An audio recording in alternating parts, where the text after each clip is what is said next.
So how important is it to balance the books? And just how big a problem is the so-called £58 billion black hole? Well, let's speak to Ryan Shorthouse, who is a former Conservative advisor and chief executive of Bright Blue, an independent think tank for promoting liberal conservatism. Good morning. Good morning. Also with us is Michael Jacobs, Professor of Political Economy at Sheffield Political Economy Research and former Special Advisor to Prime Minister Gordon Brown. Morning, Michael. Good morning, Chloe. Thank you both for joining us. So, first of all, Ryan, is it important to balance the books right now, in your opinion? Yes, I think it is. The way that we fund public expenditure and public services is through government bonds. And if investors in those bonds are not confident, then there is a risk that that investment dries up. And we saw that with the mini budget. The interest rates on government bonds shot up.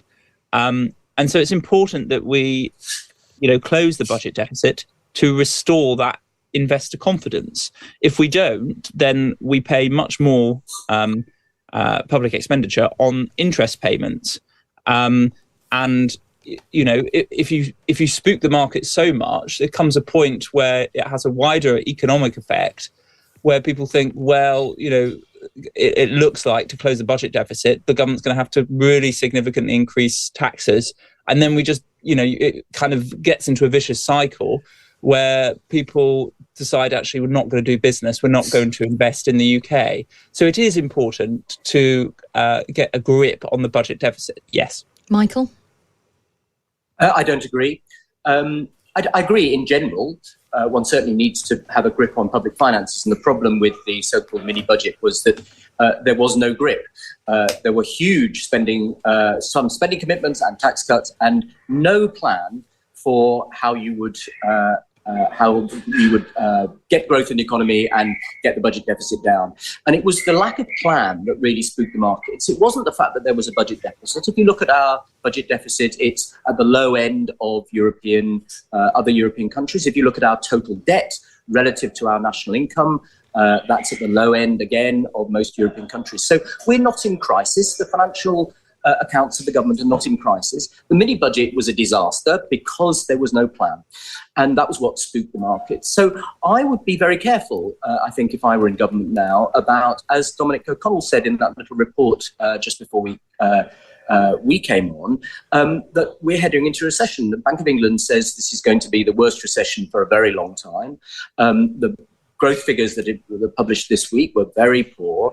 And in a recession, you need to be very careful that the government doesn't make it worse. What happens in a recession is people stop spending, businesses struggle, people are made unemployed, and demand falls. And at that point, governments should not be withdrawing demand from the economy by cutting spending or raising lots of tax. So I think they need to be very, very careful at this point that they're not about to make the situation worse. They need a plan. They need a plan for the medium term, which shows that there is a grip on the public finances. But the public finances is not like a household. You don't have to balance your books every year. You can borrow. There is no risk in our borrowing at the moment, where interest rates are back to the levels they were before the quartering budget. We've already restored that amount of confidence. So I would urge caution on the spending cuts the government has been threatening in its briefings and leaks over the last few weeks.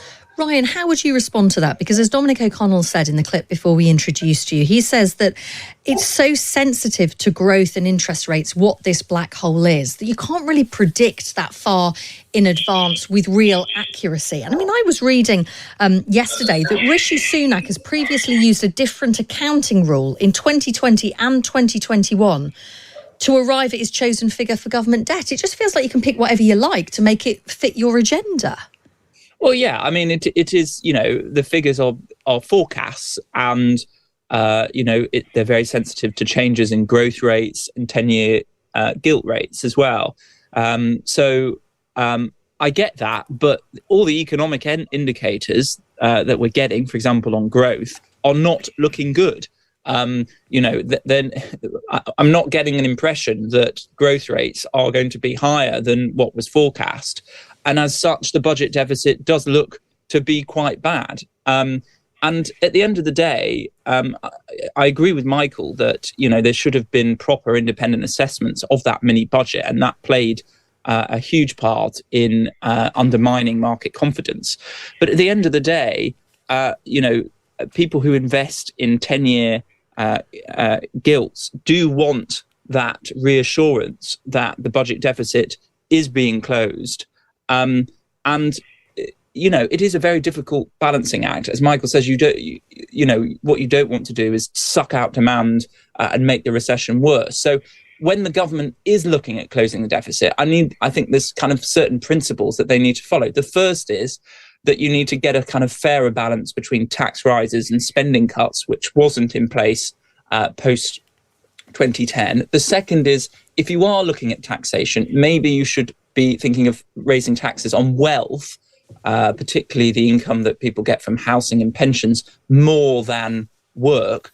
And the other thing I would say is perhaps, on the spending cuts, focus on bureaucracies. So things like central government departments, their headcounts, arm's length bodies, the government contracts, focus on those things more than frontline public services. And indeed, focus on those things more than direct payments to individuals. So I'm thinking of benefits and pensions, which, I think should still rise in line with inflation. I'd rather those things be protected and the government focus on spending on bureaucracies and seeing where they can get efficiencies there rather than on direct payments to people. I guess the question is, certainly people in the NHS, when the suggestion was made by the Health Secretary, Steve Barclay, today in the Times, that actually the NHS doesn't need any more cash. They can just whittle away at sort of waste and money not spent well. People in the NHS were going, well, good luck with that. There's not a lot of that you can actually shore up. I wonder, Michael, we've been talking today about the top rate of tax, more people potentially being pulled in. At the moment, just for people's awareness, only 629,000 people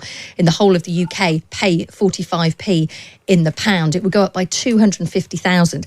That is a lot of people, but it's only an extra 580 quid a year for those people who are the wealthiest in the country. Other people who are going to be pulled into paying more tax or higher tax bands, it will happen over a period of time, won't it, if they freeze those tax thresholds. So it's a way to balance the books which won't impact everybody in the short term. It will happen over a number of years, so it can keep the government happy in ticking that box, and it's not going to impact everybody initially. Well, I think there are two different things happening here. So one is we've had another leak. It's amazing how so much of the government's budget or apparent budget or maybe budget gets leaked to the media, isn't it? That Rishi Sunak and Jeremy Hunt may be interested in widening the number of people, as you say, who pay the very top rate of tax, which is very small. They are all pretty wealthy. They are people who earn a lot of money. So they're in that is the top 5% of total income on the income distribution. So they can almost certainly afford it. So if you're going to raise some tax, that's not a bad place to do it. I would personally start with more windfall taxes, since the windfall taxes are completely unearned and are where we're paying our huge energy bills too. The other thing that's going on, which has already been going on and looks like it will continue, is the freezing of the thresholds at which you enter the 40% band. By freezing the threshold, as incomes go up, even though they're not going up very much, more and more people get into that income bracket as their incomes, nominal incomes rise, not their real incomes, and therefore they start paying 40% of tax. That's been happening now for a few years, and if it happens more, then you'll drag a lot more people, people who think of themselves on middle incomes. They're still much better off than average, but nevertheless on kind of middle incomes, and that's a kind of sleight of hand. It's used to be called a self-tax when Gordon Brown did that kind of thing. So I think there'll be a lot of people who are very unhappy about that. And on the public spending cuts, bureaucracy, there's not a lot left. If we go into austerity part 2, we're doing it on the back of 10 years of austerity in which public services have lost about a third of their income. The National Health Service has had more money, the only department that has, but it is under immense pressure. And it's not just that we've got record waiting lists, we've got people waiting in ambulances for 24 hours, in those terrible cases. We've got the social care system with beds blocked again. Talk to anyone in the NHS and it really feels like a crisis, and we've not even hit winter. But people are leaving the NHS. So the system is getting worse because people cannot stand the stress that they're living under. And we don't have any fat to cut. I didn't think austerity was the right thing to do in 2010-11 because you were taking demand out of the economy when people weren't spending. And we know that made the recovery much slower. It was much slower in the UK than in the US, for example, where they didn't go into austerity. So that was a pretty poor policy then for very obvious economic reasons.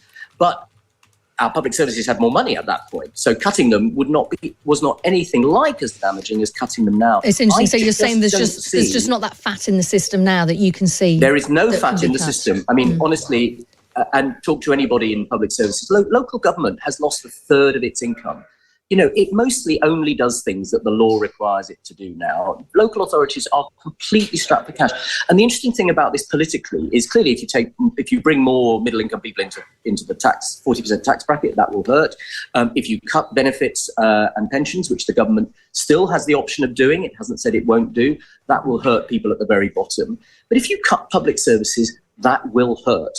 Schools, hospitals, social care systems, police, courts, these are all things that people feel, and I think this would be, as well as being wrong economically, in my view, very harmful to people. Okay. I'm not sure that this is a strategy that would benefit the Conservative Party, and they are, you know, the Labour Party has now a big lead. I would be very worried about this austerity strategy if I were a Conservative Party MP looking at the poll lead that Labour already has. Okay, well, listen, thank you both so much for your thoughts this morning. It's been a really interesting discussion. That's Michael Jacobs, who is Professor of Political Economy at Sheffield Political Economy Research and former Special Advisor to the Prime Minister Gordon Brown.